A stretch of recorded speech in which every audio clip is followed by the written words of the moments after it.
Exemple 1, déterminer de façon algébrique le point d'intersection des droites définies par les équations suivantes, y égale à 1 demi x plus 2 et y égale à 3 quarts x moins 3. Donc, ici,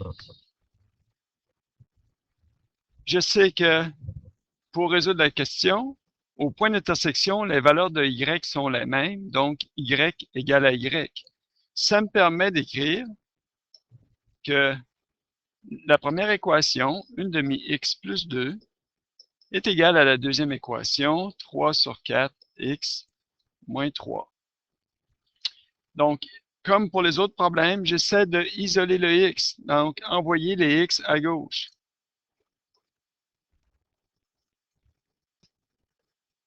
À gauche du égal. Donc, dans ce cas-ci, j'ai 3 quarts de x que je dois enlever de la droite. Je vais faire moins 3 quarts de x à droite. Mais pour que ça reste une égalité, ce que je fais à droite, je vais aussi l'opérer à gauche, le faire à gauche. Donc, j'effectue aussi moins 3 quarts de x à gauche.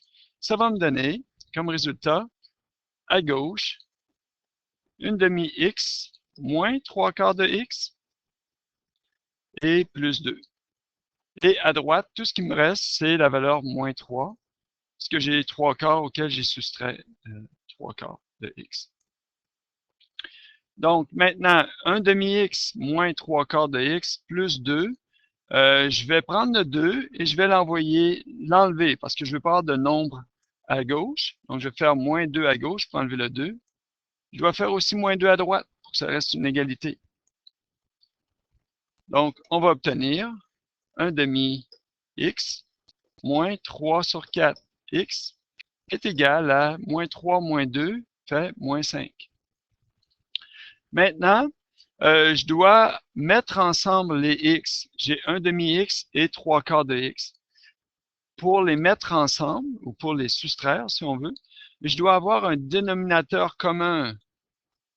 Donc, comme ce sont des fractions, on veut un dénominateur qui soit commun aux deux. Donc, le dénominateur, ici, c'est 2, et là, c'est 4. Ce qui est commun à 2 et à 4, ou le plus petit commun multiple, c'est 4. Donc, 1 demi, c'est la même chose, c'est égal à 2 sur 4. J'ai mon dénominateur 4. Donc, je vais prendre 2 sur 4.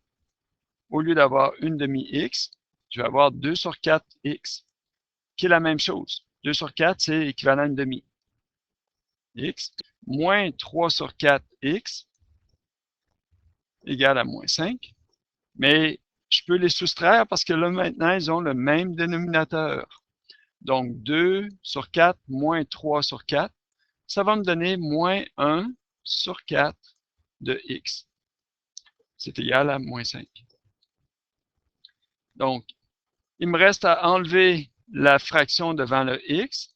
Donc, première chose que je vais faire, pour enlever le 4, je vais multiplier par 4. En multipliant par 4 un quart, j'obtiens 4 sur 4x, ou plutôt moins 4 sur 4x. Et moins 4 sur 4, c'est la même chose que 1. On va revenir plus tard. Et du côté droit, on a moins 5 fois 4 qui fait moins 20.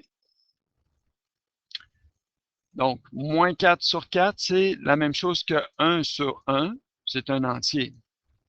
Donc, j'ai moins x qui est égal à moins 20. Donc, si moins x est égal à moins 20, je reviens sur 4 sur 4. Là. Si vous n'avez pas compris, c'est que 4 et 4, c'est un entier complet. Et puisque moins 20 égale à moins x, ou moins x égale à moins 20, ça veut dire que le x, lui, a comme valeur 20. Donc, on a résolu la valeur pour x. Donc, c'est mon point d'intersection, ma valeur en x, le point d'intersection. Pour trouver le y, on choisit une des équations. Je vais prendre celle-ci. 3 sur 4x moins 3 pour trouver la valeur de y. Donc, mon y est égal à 3 sur 4x moins 3. En remplaçant le x par 20, j'obtiens comme valeur d'équation y est égal à 3 fois 20 sur 4 moins 3. Ici, je vais considérer le 20 comme étant 20 sur 1 ou 20 entier. Donc, comme ça me permet de multiplier ensemble le 3 et le 20 et le 4 avec le 1. Donc, 3 fois 20 nous donne 60 et 4 sur 1 me donne 4. Donc, j'ai 60 sur 4 moins 3.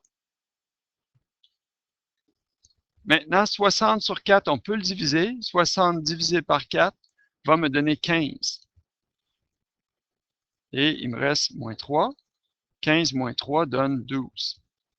Voici la valeur de y. Donc, le point d'intersection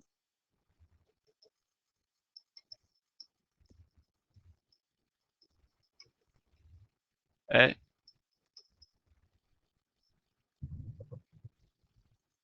la valeur x qu'on avait trouvée qui était 20 et la valeur y qui est 12.